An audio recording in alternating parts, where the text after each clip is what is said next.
Se tem algo que eu gosto muito quando acontece em filmes de qualquer gênero, é quando o filme tá indo numa direção, quando você acha que já sabe que tipo de filme você tá assistindo e de repente o filme faz uma virada de 90 graus, não 360 nem 180, tá? 90 graus, ele muda a direção e se torna algo completamente inesperado que você não tava de forma alguma esperando. Isso acontece com Donzella, que é um novo filme de fantasia da Netflix com a Millie Bobby Brown no papel principal, no papel título. O problema é que quando esse filme se torna outra coisa, o filme não sabe mais o que fazer com essa outra coisa, parece que a história se esgota, praticamente não tem mais história depois e o filme acaba se tornando cansativo, repetitivo, tanto que no terceiro ato do filme ele precisa repetir o segundo porque não tem mais pra onde ir. Então é um filme que enche bastante linguiça. Elodie, Millie Bobby Brown, é uma camponesa que, em tempos de carestia,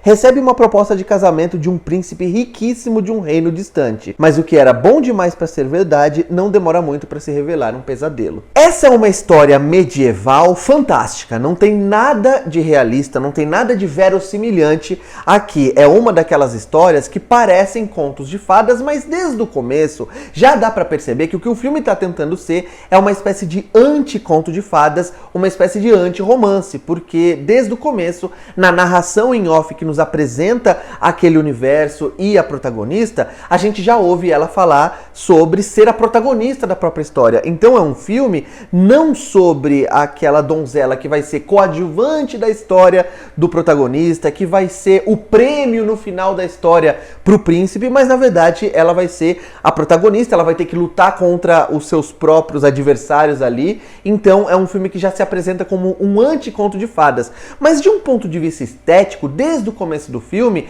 ele é um filme bastante colorido, o que eu acho legal.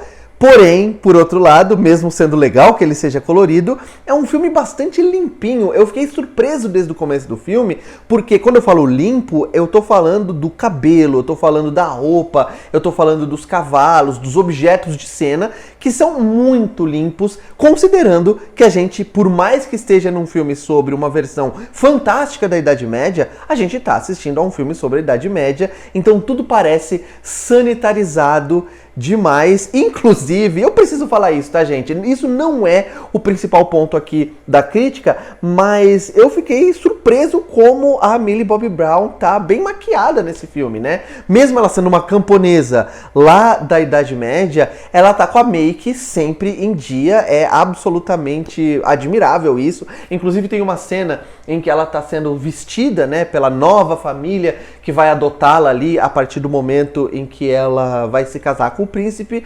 Dentro da realeza, ela tá levantando o braço e a gente vê que inclusive a depilação a laser daquela nova princesa tá super em dia lá naquela cidade medieval. E também o cabelo, a sobrancelha muito delineada, muito bem feita. Esse é o tipo de filme que esse filme aqui é. Pelo menos até determinado momento, quando as coisas mais ou menos ali se aproximando da metade da projeção. O filme tem 1h48, então depois de 48, 50 minutos, quando tudo vai mudar. Uma coisa que não muda é que o filme continua sendo totalmente chroma key, totalmente fundo verde. Desde o começo do filme, quando tem uma cena lá, uma espécie de prólogo em que um grupo de homens tá caçando um dragão, a gente já vê que eles entram numa caverna e eles não estão naquela caverna. A gente vê que é um cenário criado 100% digitalmente, ou então naquele momento em que eles vão cruzar o mar, né, de barco para o casamento, a gente vê que tudo aquilo é cenário criado digitalmente, né, que os personagens estão atuando com o fundo verde. É um filme bem genérico nesse sentido. E como eu falei, quando ela chega lá e ela descobre a realidade, quando ela descobre o que realmente está por trás daquela proposta de casamento, o filme acaba mudando de gênero praticamente. Eu gostei ali dos 5, 10 primeiros minutos daquela luta por sobrevivência, vocês vão saber do que eu tô falando, da protagonista, mas essa luta por sobrevivência vai demorar 10, 20, 30, 40 minutos, não vai sair do lugar, e quando a gente acha que ela venceu aquele adversário, ela precisa voltar por causa da irmã. Vocês vão ver ali o que acontece no filme. Não tô revelando nada demais, tá, gente? E o filme vai ficar se repetindo. É um filme que a partir daí não sabe muito o que fazer com a história e isso é muito frustrante. A Netflix ainda precisa criar catálogo, porque pensem comigo, as adversárias dela são HBO Max, que tem todo o catálogo da Warner,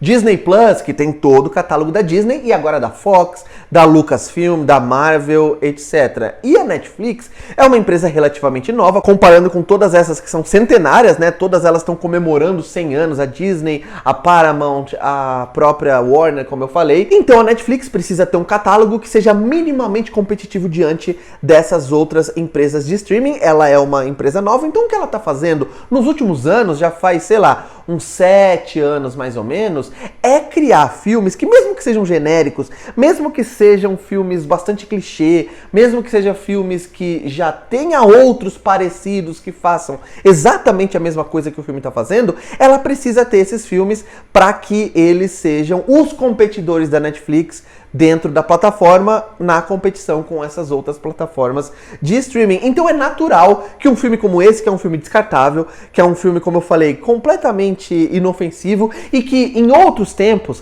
lá nos anos 90, começo dos anos 2000, seria obviamente um filme lançado diretamente para televisão, porque ele tem valores de produção bastante simples, bastante rudimentares até, uma história simples, que poderia ser simples, mais boa, mas é uma história simples, mais simplória. E mesmo assim, esse filme é jogado aqui no catálogo, né, nessas estreias de toda sexta-feira, às vezes quarta, às vezes outros dias também que a Netflix coloca no seu catálogo, porque ela precisa preencher o catálogo, ela precisa ter conteúdo, porque daqui a um tempo ela vai ter o conteúdo inteiro dela baseado nos originais da Netflix, porque como a guerra dos streamings é uma realidade, ela vai chegar um momento que não vai ter mais filmes de nenhum outro estúdio, apenas filmes originais Netflix, ou pelo menos boa parte do seu catálogo, e é isso que a Netflix está fazendo. Isso aqui é um descarte na plataforma e apenas isso. Se você quer assistir a um filme muito melhor, muito mais provocador, muito mais interessante e que mesmo sendo uma paródia, inclusive faz um retrato muito mais legal dessa época medieval, que não dá pra gente situar exatamente em qual momento da Idade Média, mas que também fala de uma menina que tá recebendo uma proposta de casamento e que não quer ser forçada a casar, ela não quer casar, ela tem outros objetivos na vida,